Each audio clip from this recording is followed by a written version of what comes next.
Selamat malam kawan-kawan semua. Assalamualaikum warahmatullahi wabarakatuh. Kami hadir lagi di live podcastnya NCW. Apa yang diperlihatkan dari pagi sampai sore hari ini bahwa revisi rancangan undang-undang pilkada berdasarkan informasi terakhir kita terima Wakil Ketua DPR dan merupakan Ketua Panja revisi RUU Pilkada mengatakan bahwa RUU Pilkada ini revisinya ini batal sampai waktu yang belum ditentukan. Nah, pada malam ini hadir Waketum DPP NCW Doni Manurung, dan juga hadir di sini ada Bung Hasri yang merupakan pendiri dari gerakan aktivis mahasiswa yang dari tadi kami berusaha melakukan diskusi sejauh mana impact dari gerakan mahasiswa, gerakan aktivis dan gerakan buruh ini memperjuangkan hak konstitusi mereka, memperjuangkan nilai-nilai kebangsaan dan nilai-nilai demokrasi yang selama ini seperti diombang-ambingkan dan dipermainkan oleh penguasa saat ini. Nah, malam ini kami mungkin akan ini dulu dengan Bung Doni Manurung. Bagaimana ini Bung Doni? Lihat dari kondisi saat ini yang berkembang hingga malam ini kita perhatikan para pendemo masih berusaha melakukan perlawanan sebelum sampai ke kediaman mereka masing-masing. Nah, sebenarnya ini dagelan apa yang dilakukan oleh badan legislatif DPR ini, Bung Doni?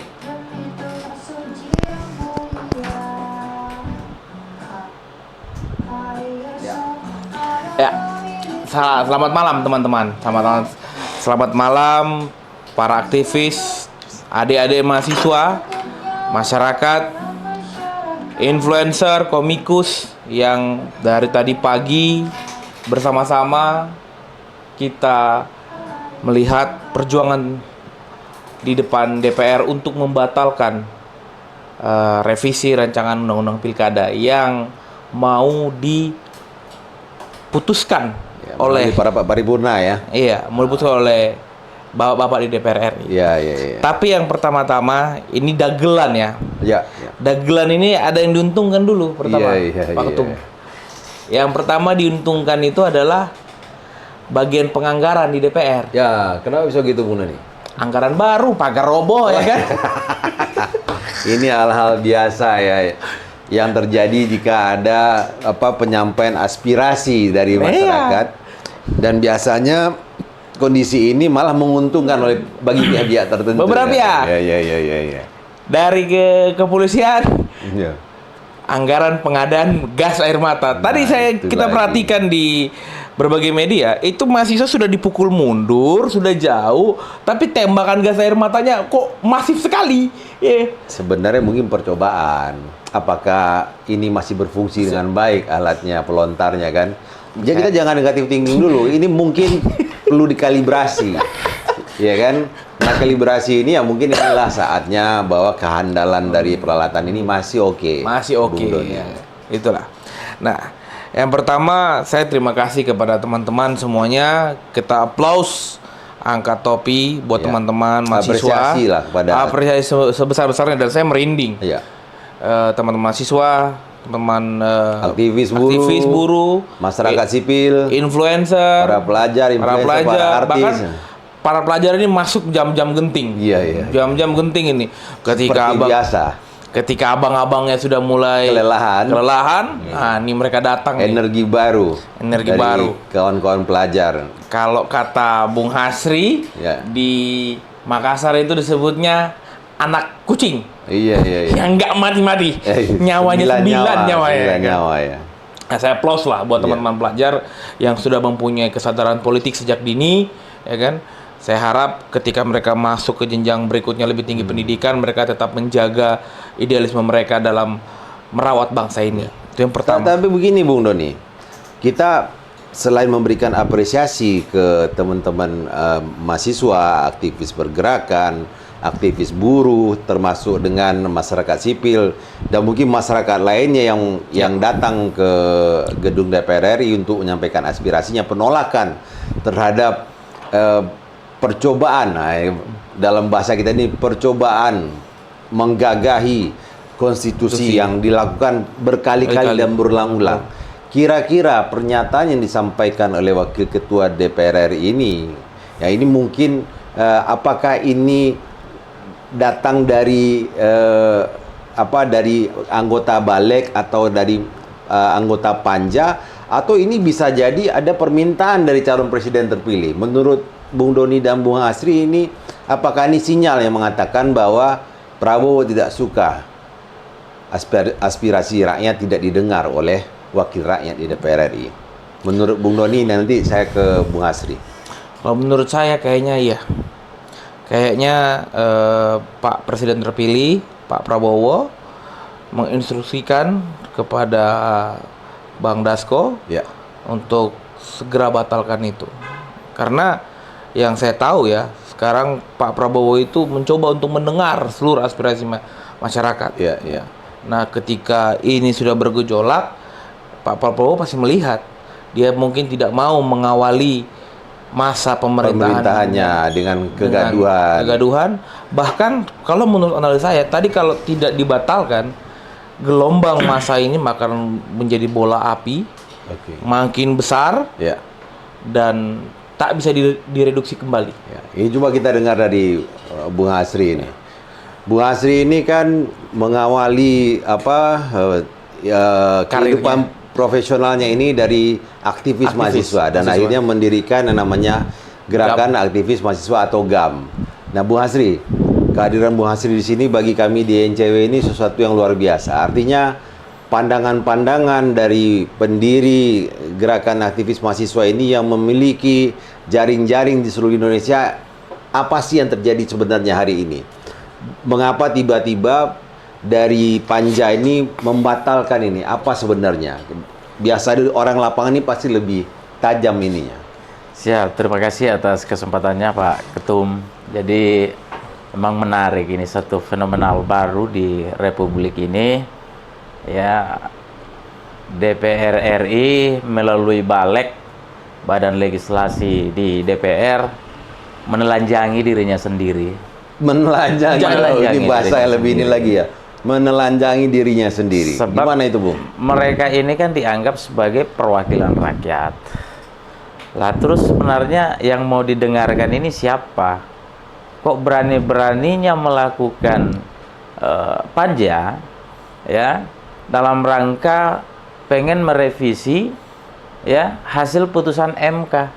Merevisi yang seharusnya sudah final dan mengikat. Final dan mengikat. Sejak dibacakan itu jelas di dalam pasal 10 ya ayat 1 Undang-Undang Nomor 8 Tahun 2011 mengatakan bahwa putusan MK final dan mengikat. Berlaku. Artinya tidak bisa lagi diganggu gugat pada saat itu dibacakan. Tidak bisa. Nah, ini. Makanya kita mempertanyakan kadar otak daripada anggota DPR RI kita ini gimana ini, Pak Ketum? Iya. Makin aneh-aneh aja mereka. Semakin hari semakin aneh. Sorry. Saya bukannya DPR itu selalu aneh ya dari dulu ya. Maka dari itu saya katakan tadi makin aneh aja. Makanya jelas akan menimbulkan amarah publik dan kegaduhan. Khususnya di adik-adik kita di mahasiswa ya. Ini menjadi gerakan yang organik. Ya. Bukan dari kalangan aktivis mahasiswa saja, bukan dari kampus-kampus, sekolah-sekolah, dari pabrik-pabrik, dari lorong-lorong, semua bergerak. Ya kan? Sampai influencer semua ini pada muncul semua karena memang udah sampai pada titik kemuakan ini, titik kesabaran publik ini udah di ambang batas atas tingkah-tingkah daripada pemangku-pemangku kepentingan di Republik ini. Nah, saya pikir eskalasi pergerakan saat ini luar biasa karena tidak terjadi di ibu kota aja, di Jakarta, tetapi hampir di seluruh kota-kota besar di wilayah Indonesia ini semua bergerak. Nah, salah satunya di Makassar yang Kita monitor cukup keras juga yang pergerakan merupakan di sana. hub pergerakan di wilayah timur Indonesia. Betul, Pak Ketum. Sehingga tentu saya juga harus mengapresiasi setinggi-tingginya. Kita pernah di barisan itu tentu bangga melihat perlawanan. Betul. Namun, Pak Ketum, ini nggak bisa kita serta-merta menerima informasi bahwa apakah betul telah dilakukan pembatalan. Nah, ini yang menarik. Makanya judul kita, revisi rancangan undang-undang pilkada dibatalkankah? Jangan ini, ada beberapa ini, maka saya baca barusan ini beberapa WA dan DM dari kawan-kawan pergerakan mengatakan, jangan-jangan ini hanya istilahnya istirahat makan siang. Makan siang. Artinya setelah makan siang akan ada lagi pergerakan berikutnya. Karena tapi kalau saya melihat dari mimik dari gesturnya Sufmi Dasko ini memperlihatkan bahwa ada perintah yang dijalankan supaya kegaduhan ini tidak berlarut-larut sehingga akan berdampak terhadap kepemimpinan berikutnya pasca inaugurasi tanggal 20 Oktober mendatang. Tapi kalau melihat dari apa yang disampaikan Bung Hasri tadi dengan Bung Doni, bahwa ada kecenderungan kegagalan berpikir dari Badan Legislatif DPR ini memaknai putusan MK ini, menurut saya kuncinya di sini adalah ini semua orang terlihat seperti patuh hanya kepada satu orang. Ya. Atau satu kelompok tertentu lah, kalau seandainya lebih dari satu orang. Nah, ini gimana Bung Doni sama Bung Hasri menanggapi ini? Ini kegaduhan ini semua sudah ada skemanya, sudah terlihat. Bahkan yang terakhir itu teragendakan. yang terakhir yang membuat kita ini semakin yakin Ya, bahwasanya ini di-create sama satu kelompok. dibentuk secara nyata ini, kayak agenda setting lah gitu ya. Iya. Who is King of Java? Oh. Pernyataan dari saudara Bahlil Lahadalia yang sekarang sebagai ketum Golkar dan sekarang jadi Menteri ESDM mengatakan jangan coba-coba melawan Raja Jawa ini. Raja Jawa setahu saya hanya 2 lokasinya sekarang, satu di Yogyakarta, satu di Solo. Nah, sekarang raja yang mana ini? Ini menjadi pertanyaan ini. Ini saya nggak tahu ini. Ini kalau tahu Raja abal-abal. ini saya kalau udah bicara raja, ini kan kita langsung takut sebagai rakyat ini kan. Ini titah raja. Raja yang mana ini sebenarnya? Apakah yang di Yogyakarta atau yang di Solo? Nah, atau ada kerajaan baru di Indonesia? Kita nggak tahu lah ini. Ada Bang, kata netizen kemarin ada Raja Bahlul. Oh. Nah, ini saya gini, kita ini sudah merdeka, kita ini sudah bersatu, ada Bhinneka Tunggal Ika, ya kan? Ada pasal ketiga Persatuan Indonesia. Kenapa harus mengkotak-kotakkan dengan Raja Jawa, Raja Sumatera, Raja Kalimantan, atau Raja Papua? Ini apa maksudnya memaknai ini? ini sangat disesalkan ya, Ketua. Apa yang dikatakan sama Ketum Golkar hari ini yaitu Pak Bahlil ya, ini bisa memancing sebuah perpecahan besar. Karena Jelas dan nyata. NKRI ini, Kalau kata kawan-kawan yang WA dan DM saya ini, jelas dan nyata. NKRI ini kan berdiri atas dari banyak kerajaan, Ya, ya kan? Dan kerajaan-kerajaan ini juga punya andil besar, Ya. gitu loh. Nah, jangan sampai ini kan kerajaan-kerajaan ini kan mereka masih punya raja-raja lah. Contoh Betul, kita bicara Sultan Ternate masih ada dihargai sampai hari ini, ya kan? Nah, jangan sampai beberapa kelompok-kelompok raja-raja daerah ini, kesultanan-kesultanan ini menyatu, kemudian muncul perpecahan, melakukan perlawanan terhadap NKRI. Ini yang paling berbahaya. Karena sudah ada raja baru ini yang Raja dinyatakan Jawa oleh seorang Bahlil Lahadalia. Baru menjadi seorang ketum partai yang kita harapkan terjadi perubahan karakter, perubahan sikap, dia restorasi diri, ya kan? Iya. Ternyata tidak berubah juga lagam bicaranya saudara Bahlil Lahadalia ini. Lagamnya masih sama. Masih sama ya. Ini contoh aktivis yang menurut saya ini jangan ditiru hal-hal jelek. Banyak hal baik mungkin dari Bahlil Lahadalia. Banyak. Tapi berucap yang tidak penting ini Bung Hasri. Mungkin Bung Hasri yang lebih jelas lah karena Makassar dengan Bahlil ini sebenarnya kan orang Ambon bukan orang Papua. Beliau ini mantum saya di HIPMI. Mantum. Jadi gimana ya abang mantum kita satu itu. Sebenarnya kalau mau berhenti gaduh ini, pertama yang harus minta maaf ini memang Bang Bahlil. Mohon maaf aja ini Bang. Nah udah keterlaluan itu. Sangat ini ya. Dan sangat arogan. Sangat arogan. Menyinggung. Ya. Menyinggung suku-suku di daerah, kerajaan-kerajaan di daerah, jangan gitulah. Itu satu. Yang kedua, pimpinan DPR ini secara utuh jangan hanya Bang Dasko aja, juga harus minta maaf sebenarnya. Harus minta maaf terhadap rakyat. Karena sudah membuat gaduh. Mereka ini membuat gaduh. Gini Bung Asri, kegaduhannya ini dengan melanggar konstitusi.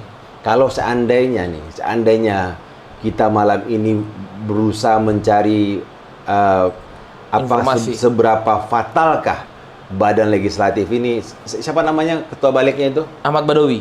Ahmad Badawi. Ini orang dosanya banyak sekali sebenarnya. Oh banyak. Dan cara dia berbicara, cara dia menyampaikan apa yang seharusnya tidak seperti itu disampaikan oleh anggota dewan ini Ahmad Badawi ini. Jangan berusaha menjilat pantat yang nggak perlu dijilat pantatnya. Ya. Sebagai anggota dewan, aspirasi rakyat itulah yang harus didengarkan. Ya. Jangan seolah-olah berdiri ada yang membuat kekuasaan ini bisa dilanggengkan, tiba-tiba berbicara seolah-olah anggota dewan ini berdiri sendiri tanpa ada konstituen yang memilih dia sebagai anggota dewan. Ini menurut saya ini Ahmad Badawi ini harus kita sentil bareng-bareng ini. Nanti kita sentil itu, Bang Ketum. Karena dari pagi saya nonton ya wawancaranya Ahmad Badawi dari beberapa stasiun TV. Saya geram gitu loh. Ahmad Badawi tidak bisa melihat secara utuh aturan ketatanegaraan kita. Saya rasa ini di anggota DPR ini harus dikuliahkan khusus, dibuat SP. Dikuliahkan khusus. Semester pendek. Semester pendek ya. Khusus untuk hukum tata negara. Ketatanegaraan biar mereka ngerti. Padahal lu udah ikut Lemhanas ya? Ya kita nggak tahu. Ikutnya benar-benar ikut atau titip absen pun titip dia. absen. Kan gitu. Ini jelas ini. MK ini putusannya final dan banding dan nggak bisa diganggu gugat oleh lembaga manapun. Dikaitkan lagi dengan putusan MA. Iya. Undang-undang kehakiman aja diuji di MK. Kan begitu. Ini masih lagi dia mau bicara berdiri sebagai legislatif sendiri, nggak bisa diganggu gugat. Lah legislatif itu diuji juga di MK aturannya. Sebenarnya gini Bung Doni, nggak perlu kita terangkan secara detail undang-undang dan pasal yang mengatur. Ya. Apa bedanya sih putusan Mahkamah Agung nomor 90 yang mengubah ambang batas usia calon wakil presiden 2023 kemarin? Ya. Iya. Anaknya Raja? Iya. Iya kan? Itu putusan MK bukan putusan. Iya, putusan MK. Ya. Kenapa nggak direvisi? Iya. Kenapa sekarang tiba-tiba sekonyong-konyong seketika dan sangat cepat sekali panja ini hanya terbentuk? 9 jam setelah. Hanya 9 jam. Karena ada anak raja umurnya lagi. belum cukup. Ada anak raja lagi. Raja mana lagi ini sebenarnya? Ada anak raja. Raja Bahlul. Udah jadi raja pun anak itu sekarang. Umurnya belum cukup, mau maju dalam kontestasi pilkada. Makanya kan kalau dilihat dari apa yang dibentuk sama Balik DPR, itu kan aturannya minimal umur 30 tahun pada saat pelantikan, bukan pendaftaran. Iya. Ini kan logika terbalik, ini Jadi falas besok ini. pun kalau orang mau masuk Akmil, masuk Akpol ya kan, Iya. mau ikut tes, mau kemana-mana, yang dilihat itu umur pada saat dia diterima. Diterima, Bukan umur pada saat mendaftar. Ini suatu kekonyolan yang luar biasa. Ini kan logika fallacy ini. Jadi gini tuh. Sesat berpikir. Selain Gimana, Bu ini konyol, analisis kita ini emang udah nggak biasa-biasa lagi, karena kita melihat teman-teman di DPR RI ini kan berbagai lintas partai. Betul, harusnya ada lah cara berpandang. Iya, kok bisa sih seperti, mohon maaf, ini sudah seperti gerombolan domba-domba diarahin satu gembala. Iya. Demi kepentingan siapa? Satu keluarga. Iya. Apa coba kalau nggak ada mereka disandra? Pasti ada sandraannya dong. Nah, oleh sebab itu, ayo dong, masa sih orang-orang begini mau dipertahankan? Iya. Kalau kita bicara Sandra, saya masih ingat betapa sangat menyedihkannya atau sangat prihatinnya dengan wajah mantan Ketua Umum Golkar Erlangga Hartarto harus membaca teks pengunduran diri, dan itu didikte oleh suara seseorang yang kita tidak tahu itu suara siapa. Dan jika kita lihat gesturnya pada saat membacakan surat pengunduran diri itu mengatakan bahwa begitu besar dosanya, sehingga ya kan, untuk mundur saja wajahnya tidak bisa menerima. Biasanya Bu Noni, kalau kita bicara soal white collar crime, penjahat kerah putih, biasanya dosanya pun dia nggak mau bagi. Ya, iya. Nah, kalau kejadian yang kemarin, sepertinya dosanya itu, ya kan, memang pengakuan dosa pada saat itu sehingga dia harus mundur. Kita mungkin kembali lagi saya bercerita terkait dengan adanya dugaan kepada Bang Akbar Tanjung pada saat dia menjadi ketua umum dan dia berjuang. Ya.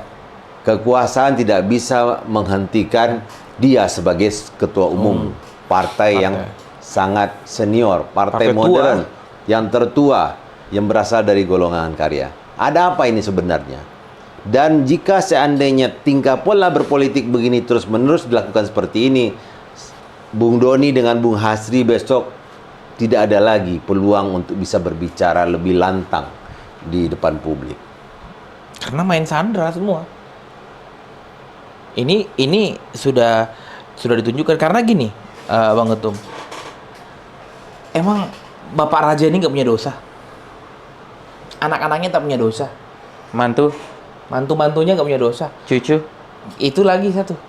Bakal berdosa itu. Cucu pun sudah ada tanda-tanda Cucu dosa. ada dosanya tuh. Gitu loh. Nah, kalau ini diteruskan dengan gaya-gaya sandra menyandra. Iya. Mereka ini kan ya 10 tahun sekarang. Nanti anaknya maju lagi 10 tahun nambah 10 tahun lagi. Saya nggak tahu 2-3 tahun ke depan ada animo gerakan besar apa, anaknya disandra. Tapi gini Bung Noni, ini menarik jadinya. Presiden terpilih adalah seorang mantan prajurit TNI Komando Pasukan Khusus. Ya, ia memiliki integritas yang tinggi pada saat bertugas. Tidak ada satupun dari anak buahnya mengatakan tidak loyal kepada Jenderal Prabowo Subianto ini.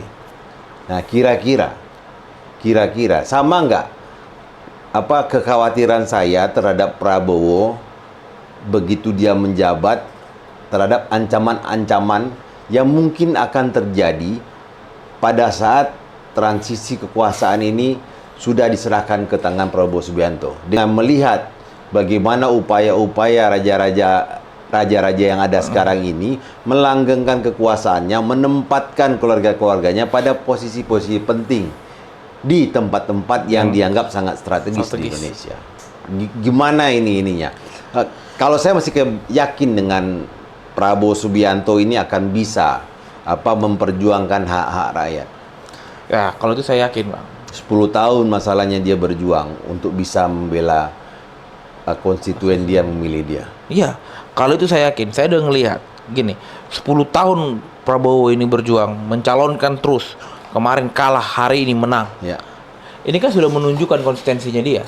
Itu yang pertama. Kalau kita lihat lagi, dia ini kan sudah terdoktrin dengan NKRI harga mati. NKRI harga mati. Sejak dia di Akmil kan, bahkan banyak sekali tuduhan atau dugaan prasangka terhadap dia, yaitu kasus HAM, dia yang bertanggung jawab. Tapi dia tetap kembali ke Indonesia. Dia tidak gentar, gitu loh. Dan saya rasa Ya kalau Ada- anak umur jagung perintah dia ya dieksekusi. Iya. Jadi gini, Bung, ada yang menarik pertanyaan dari kawan-kawan di para netizen ini. Kenapa NCW begitu menyampaikan Prabowo terkait dengan dugaan korupsi segala macam itu, kenapa tidak pernah menyinggung apa yang dilakukan Prabowo pada tahun 98? Kembali kami sampaikan ke kawan-kawan bahwa Prabowo ini tidak ada masalah terkait dengan HAM dengan kita, karena kita ini NGO anti korupsi, kolusi dan nepotisme. Dan apa yang terjadi dengan tahun 98 itu sudah dibuktikan juga. Ya. Dan sudah terjadi beberapa kali pergantian presiden, tidak ada yang mengatakan Prabowo ini, walaupun kita sebagai salah satu mantan aktivis pada saat reformasi itu mendengar bahwa ada perintah terhadap salah satu pasukan lah untuk bisa mengambil orang-orang yang dianggap sangat penting dalam pergerakan mahasiswa. Tapi intinya seperti ini. Selama Prabowo ini mendirikan Gerakan Indonesia Raya, berapa banyak bantuan-bantuan, baik itu pendidikan, baik itu ilmu pengetahuan, baik itu penggalangan terhadap orang-orang yang dianggap loyal dan bisa membangun bangsa Indonesia ini dilakukan. Iya. Walaupun ada beberapa catatan bagi kita di NCW, tapi kan beliau menyelesaikannya dengan membatalkan pembelian pesawat. Kita respect dengan Prabowo sebagai Menteri Pertahanan. Artinya aspirasi langsung didengar oleh Prabowo bahwa sebagian rakyat Indonesia tidak setuju membeli pesawat bekas. Nah, ya kan? Dan ini kita di NCW hormat.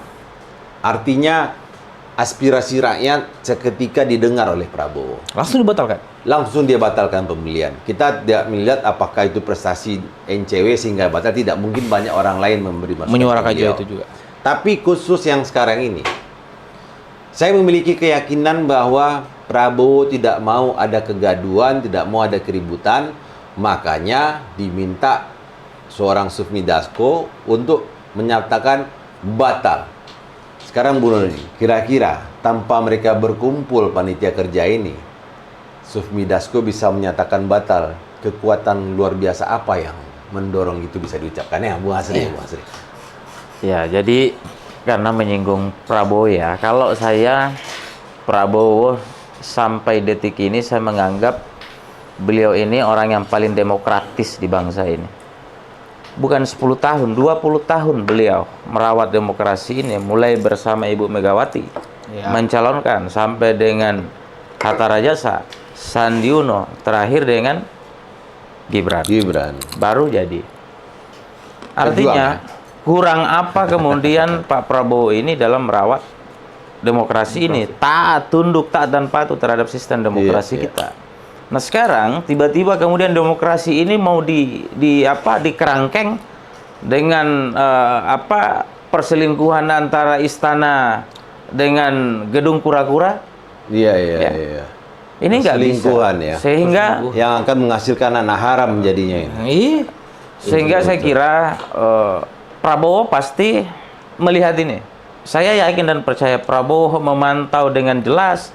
Entah seperti apa sikap beliau, tetapi saya kira Prabowo akan mendengarkan aspirasi-aspirasi rakyat Indonesia. Iya. Termasuk kita kemarin malam pun begitu ada peringatan darurat demokrasi, darurat Indonesia, kami meminta melalui kanal ini supaya Prabowo turun. Prabowo turun, jangan sampai terjadi perpecahan di anak bangsa cuman gara-gara keinginan satu orang, satu keluarga atau satu kelompok tertentu untuk melanggengkan kekuasaan, memuluskan keluarganya, memuluskan saudaranya, memuluskan kelompoknya untuk bisa ikut dalam kontestasi pilkada. Nah, tapi keyakinan itu buat saya sih terasa jelas. Kenapa? Gerakan-gerakan yang diperlihatkan oleh kawan-kawan di Gerindra ini memperlihatkan bahwa Prabowo atau 08 ini tidak setuju dengan gerakan-gerakan yang tidak mendengar aspirasi masyarakat. Saya yakin itu, Bang. Pertama, kenapa? Kalau Prabowo sama seperti Raja Satu ini, anaknya pasti udah dipaksa maju calon gubernur. Oh. Nggak ada. Dan itu kemungkinannya sangat besar sekali Sangat seorang besar. presiden anak ketua Gerindra, dan presiden terpilih. ya kan? Mungkin Memungkinkan saja. itu. Sangat mungkin. Masuk di akal, Tapi kan sampai hari ini kita bisa lihat di seluruh daerah Tidak pilkada, ada tidak ada muncul gerakan-gerakan. nama anaknya. Jangankan anak, ponakan aja dibatalin kan maju di DKI kemarin dengan isunya. Nah itu. Nah, Prabowo menjaga itu, sehingga saya pikir udahlah, Raja Jawa ini harus kemudian merenung, akhirilah kekuasaan ini dengan baik, dengan kesan yang baik, dengan legacy yang baik, ya, minta maaf terhadap rakyat, ya, supaya kondisi negara kita ini tetap stabil, ya, stabilitas politik, stabilitas keamanan, stabilitas ekonomi ini tidak bisa dipisahkan, ya. Oleh sebab itu, teman-teman di DPR juga ayo sadar, ya. Pimpinan DPR lakukan konferensi pers, sampaikan dengan tegas dan terang terhadap rakyat hari ini bahwa betul keputusan telah dikeluarkan, dibatalkan atau dicabut. karena Selesai. tidak mungkin hanya diwakili oleh Bang Yes. Dasko. satu Rakyat orang. Indonesia ini pemaaf kok, Bang Ketum. Iya. Kita bangsa ini pemaaf. Tingkat permisifnya rakyat Indonesia ini telah dibuktikan dari tahun ke tahun pada saat terjadinya Pilpres. Bangsa Indonesia ini bangsa yang sangat optimis memandang ke depan dan jarang sekali mau melihat masa lalu. Iya. Ini benar ini. Benar. Jadi studi-studi yang dilakukan bahwa peristiwa masa lalu tidak membuat bangsa Indonesia ini merasa dendam dengan apa yang terjadi. Salah satu contoh. Berapa tahun kita dijajah oleh Belanda? 350 tahun. Berapa tahun kita dijajah Jepang? 3,5 tahun. Walaupun Jepang itu sangat menyiksa rakyat Indonesia dengan rumusannya dan banyak yang meninggal banyak pada saat itu. Sekarang ada nggak orang Indonesia kalau ngeliat orang Jepang dilempar pakai batu? Nggak ada. Tidak ada. Justru malah orang Indonesia banyak kerja di Jepang. Bahkan Jepang dengan Indonesia melakukan banyak kerjasama. Dan orang Indonesia tidak pernah mengingat apa yang Sudah terjadi terjadi, sama buyutnya, kakek buyutnya pada zaman penjajahan Jepang. Termasuk pada saat penjajahan zaman Belanda. Artinya, rakyat Indonesia ini berpikir jauh ke depan dan tidak mau memikirkan masa lalu. Iya. Contohnya lagi, pertanyaan. Ya, ini yang jelas. Reformasi 98. Sekarang ada dendam nggak sama Soeharto? Rakyat Indonesia. Tidak. Nggak ada. Tidak ada. Kalau udah ada dendam, udah dihancurkan cendana itu dari kemarin. Nah, kalau memang masih ada dendam, itu mungkin rumah-rumah anaknya Pak Harto itu kan, itu mungkin sudah Rata dihancurkan, rata tanah. Bisnis-bisnisnya mungkin sudah direbut sama orang lain semacam. Tidak. Nggak ada. Artinya, rakyat Indonesia ini sebenarnya tidak suka kezoliman, tidak suka penindasan yang terjadi saat ini Ya. dan masih berlangsung. Mungkin raja ini akan dimaafkan nanti. Tapi jika terus berbuat seperti ini, nah ini yang menurut pandangan saya secara pribadi, ini berbahaya sekali untuk soft landing nantinya. Malah ketakutan saya bisa hard landing. Hard landing. Bisa hard landing. 2 bulan lo Bung. Apa mungkin hard landing? Gerakan massa sebesar dan semasif ini ya hanya digerakin itu hanya satu video dan itu 12 jam. Ribuan. Ribuan. Data Ribuan. yang kita peroleh tadi lebih dari 25.000 orang berkumpul. Itu baru kita dapatkan jam 2 siang. Jam 1 siang tadi. Jam 1 siang. Dan itu terus bertambah. Karena kan waktu pagi kan jam 9, jam 10, 11 itu kan masih sedikit, ratusan Iya. doang, belum masuk angka 1000 tuh. Iya. Nah, dari pihak keamanan mengatakan ini nggak gede, ini nggak gede, ini nggak gede. Masuk di jam 12, jam 1, arak-arakan mahasiswa mulai masuk, tembus Iya. 25.000 kan? 25.000. Nah, menggerakkan 25.000 dalam waktu 12 jam itu, ini harus benar-benar organik, keresahan ini. Ini memang dari nurani mereka yang terpanggil ini. Dan salut yang luar biasa buat kawan-kawan mahasiswa di luar sana, kawan-kawan aktivis bergerakan, aktivis buruh, para pelajar yang datang di sela-sela mereka menuntut ilmu di sekolahnya, para perempuan yang melawan, para artis, para komedian, para apalagi yang satu lagi komikus yang hadir pada saat melaksanakan orasi di depan gedung DPR RI. Bung Hasri, ini pertanyaan yang paling mendasar, Bung Hasri. Siap, begitu. Sebagai pendiri gerakan aktivis mahasiswa, apa yang terjadi kemarin di Medan, pemberangusan, kriminalisasi terhadap aktivis HMI yang dibilang mereka itu melakukan pemerasan terhadap wali kota, terhadap wali kota sana ya. Iya. Nah ini GAM melihatnya, Bung Hasri sebagai pendiri GAM melihatnya, apakah sudah separah itukah kekuasaan ini menindak atau menindas? Kalau menindak itu aparat penegak hukum, tapi kalau penguasa pasti dia menindas. Aktivis-aktivis yang selama ini menyuarakan suara rakyat, kita kembalikan bahwa Vox Populi, Vox Dei. Dan sekarang mahasiswa ini dianggap seolah-olah mereka melakukan pemerasan. Apakah GAM pernah mendapatkan perlakuan yang sama selama Bu Hasri ini membina kawan-kawan mahasiswa ini? Ya, saya pikir itu menjadi tantangan buat aktivis. Difitnah, ditindas hal yang biasa. Hal yang biasa. Saya paling parah dulu, Bang Ketum. Udah masuk penjara, udah dibui, difitnah pula. Tapi kita kembalikan aja bahwa ini adalah perjuangan murni. Itu ya. Itu hal biasa. Difitnah, dibully, masuk penjara. Jadi biasa aja. Ditikam pun sudah. Ditikam sudah. Tinggal masuk kuburan aja sebenarnya belum.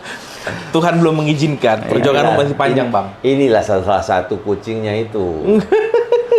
9 pun nyawanya. Alhamdulillah. Nggak mati-mati.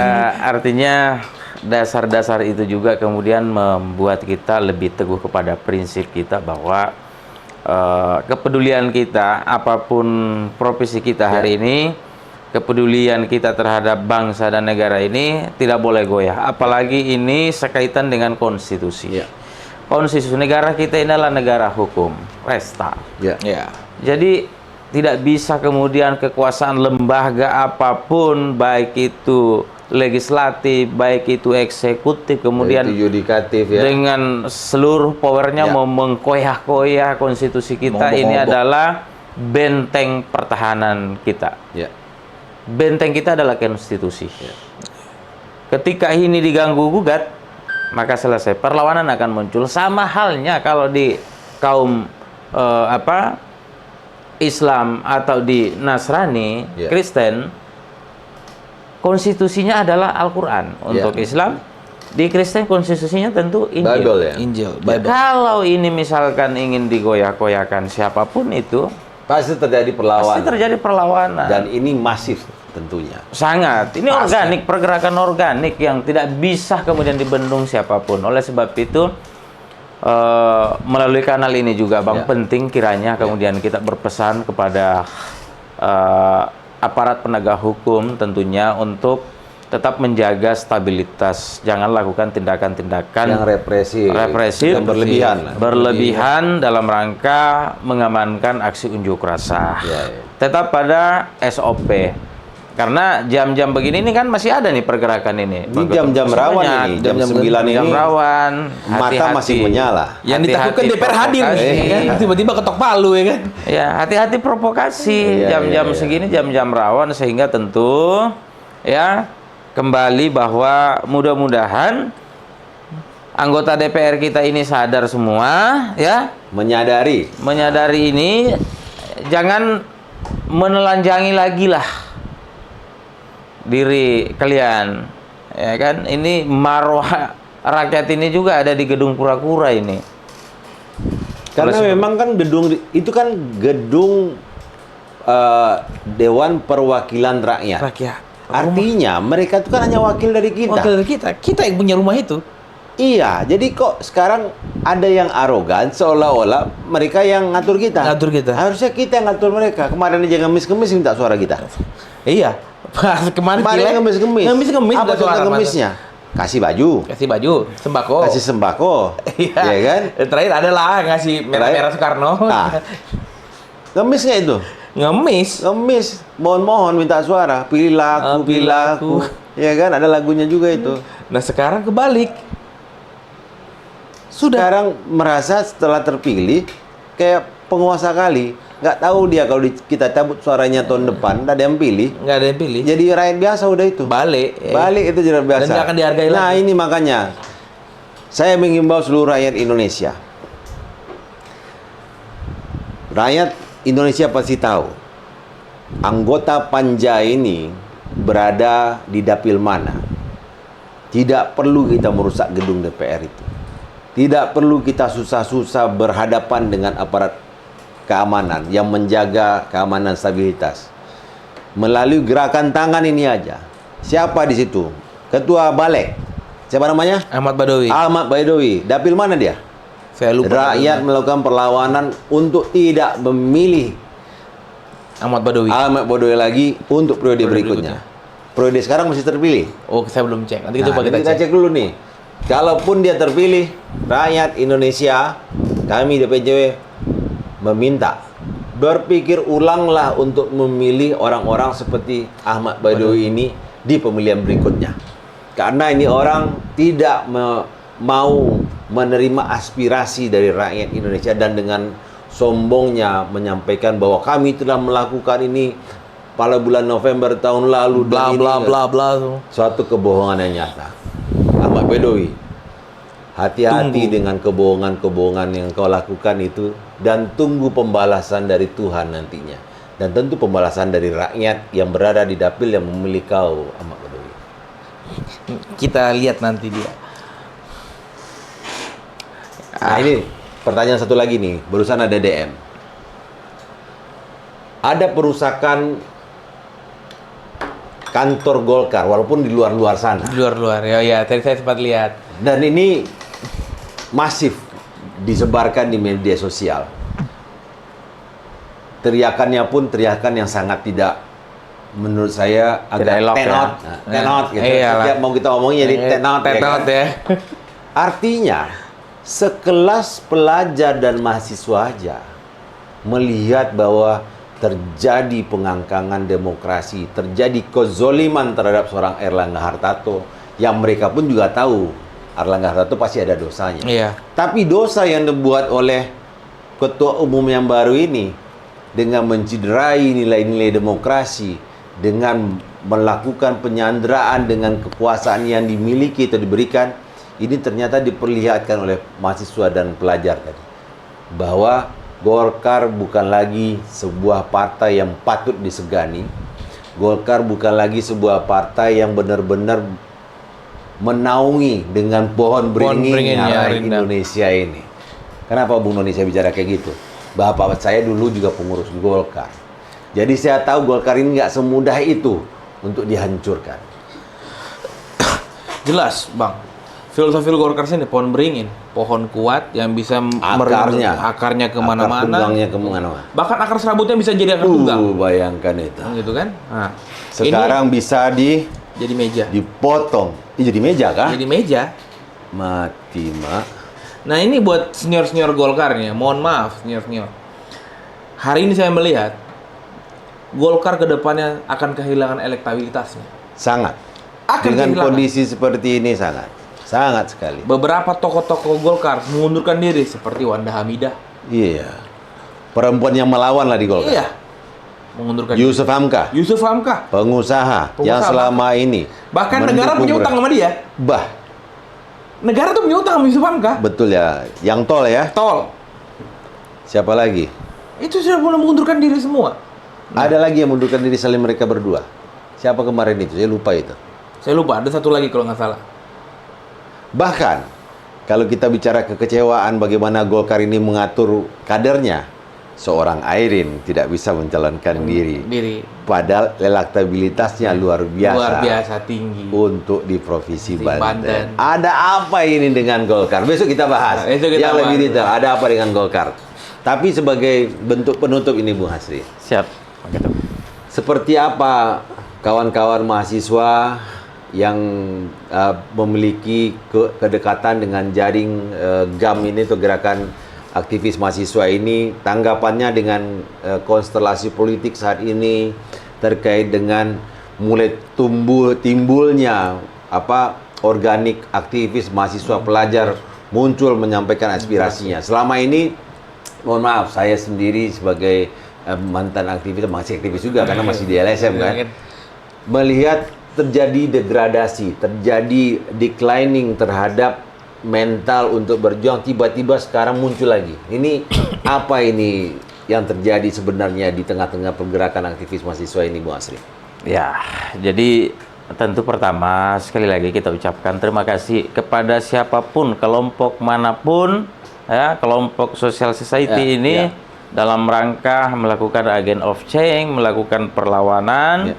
Kita patut berbangga, acungkan jempol lah, acungkan jempol, ya, sehingga bagaimanapun pada prinsip-prinsip pergerakan bahwa pantang pulang sebelum menang, dan ini harus dipegang teguh kepada kelompok-kelompok pergerakan hari ini. Bukan cuma pergerakan di jalanan, pergerakan di media sosial, pergerakan dimanapun, lewat tulisan, lewat gambar, semua harus kita apresiasi. Betul.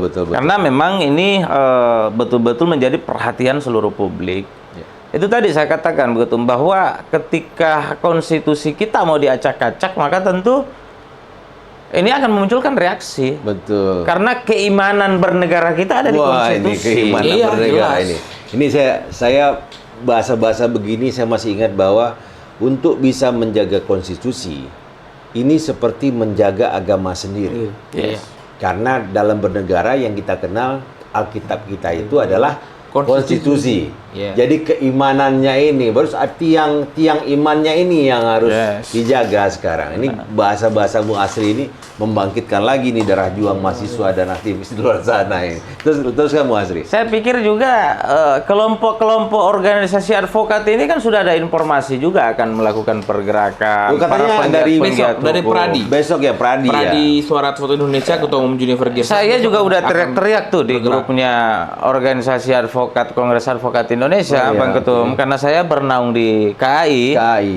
Iya, saya pikir jangan diam dong para punggawa. Ya, para bos-bos organisasi advokat ini semestinya harus lebih di depan lagi mendorong ini. Karena ini mereka yang ngerti hukum, yang ngerti konstruksi bagaimana hukum dan terutama yang pakar-pakar hukum tata negara ini. Kita tidak minta kok kalau memang para pengacara-pengacara senior ini udah nggak sepatunya udah nggak mau kena debu kan, nggak perlu. Cukup lakukan konferensi pers atas nama lembaga, atas nama organisasi, menyatakan sikap kepedulian terhadap menyurat langsung kepada DPR, menyurat ke presiden. Itu pun bentuk sebuah gerakan. Yes, itu adalah gerakan.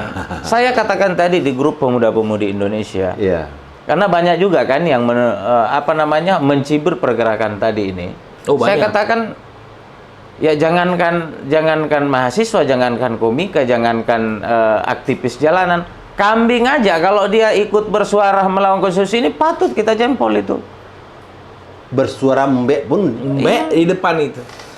Artinya paham pun dia bahwa yang dilakukan ini pelanggaran terhadap keimanan dalam bernegara. Itu pikiran publik hari ini. Siapa lagi yang mau kita percaya? Siapa lagi yang mau kita percaya ketika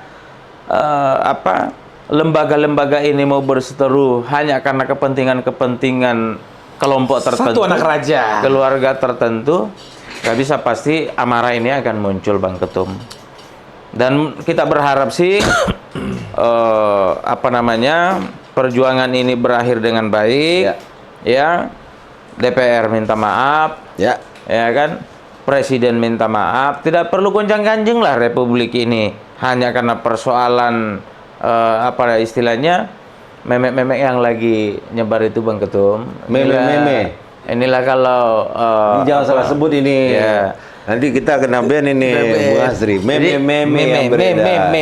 Jadi Mem. Jadi Ya. jangan sampai Bapak sibuk nyariin kerja satu orang anak membuat gaduh Republik ini. Udahlah, kita mau baik-baik aja kok, ini Republik ini ekonomi kembali pulih, ya kan? Stabilitas politik, stabilitas keamanan. Biarkan rakyat ini memilih pemimpin yang disukai. Sebenarnya kalau keinginan rakyat ini nggak perlu ada ambang batas sebenarnya. Iya. Malah nggak perlu ada ambang batas, siapapun bisa mencalonkan. Iya. Yang penting sanggup nggak Yang sih penting berkontestasi, sanggup. ya kan? Berkompetisi secara fair.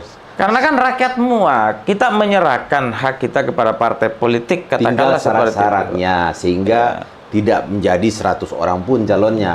Mungkin ada hal tertentu yang syarat-syaratnya membuat mungkin calonnya hanya 5, Iya. mungkin maksimal 10, ya kan? Tapi kan ada penyaringan-penyaringan awal yang bisa dilakukan. Tapi kalau udah membatasinya itu melalui threshold, Threshold, ini kan artinya politik yang memakan biaya besar Iya. bagi calon.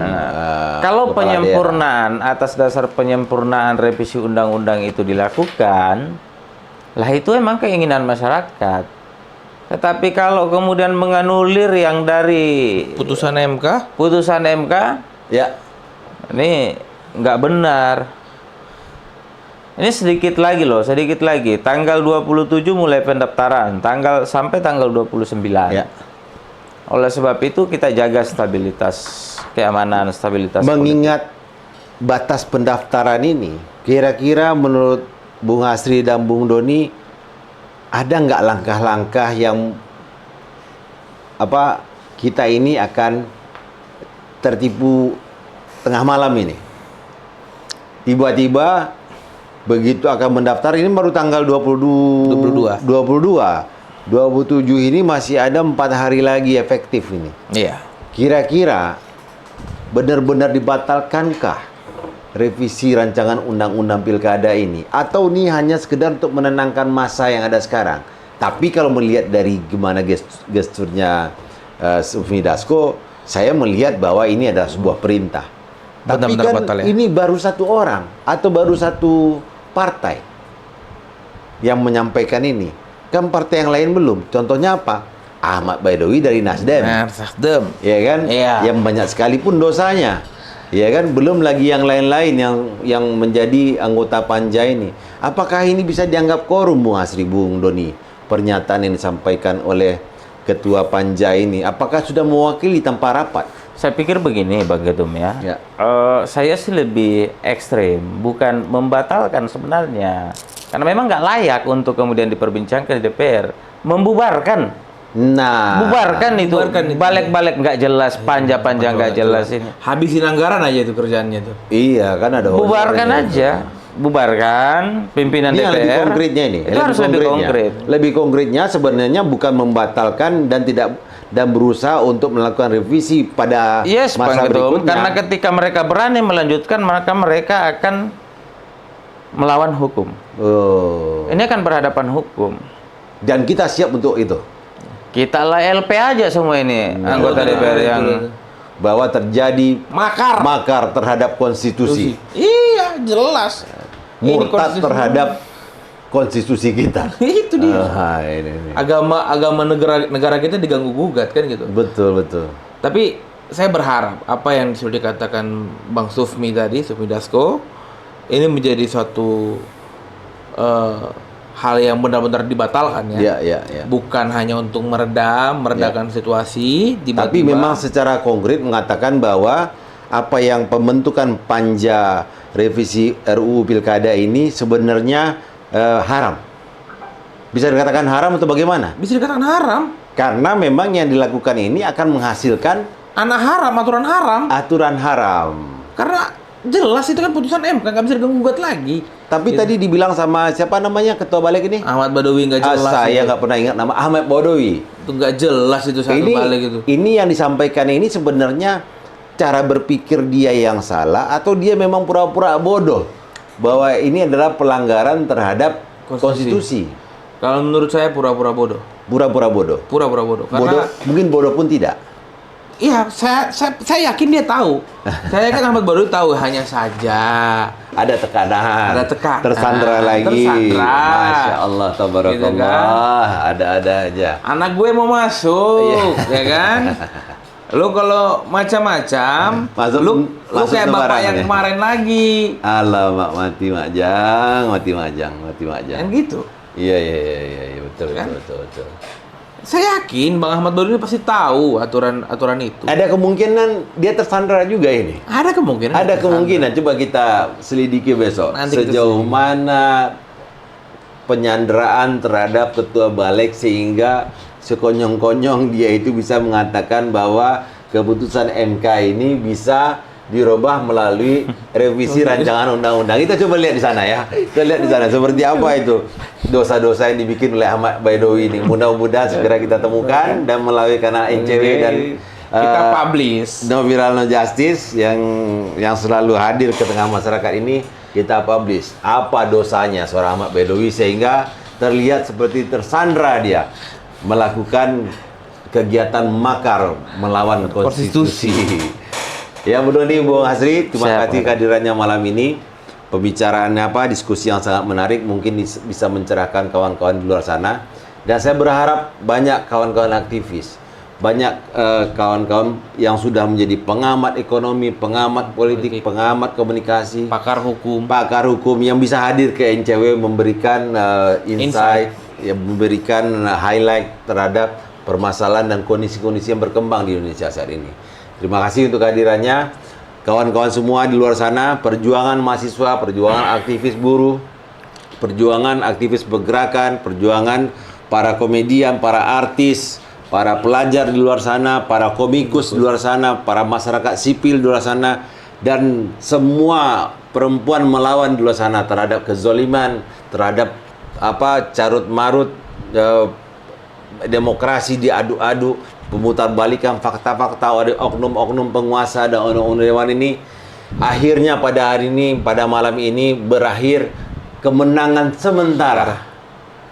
Dan patut kita apresiasi bahwa pergerakan dilakukan pagi ini hingga malam ini menghasilkan suatu keputusan bahwa Panja menyadari tidak mungkin meneruskan rapat paripurna penetapan revisi rancangan undang-undang pilkada.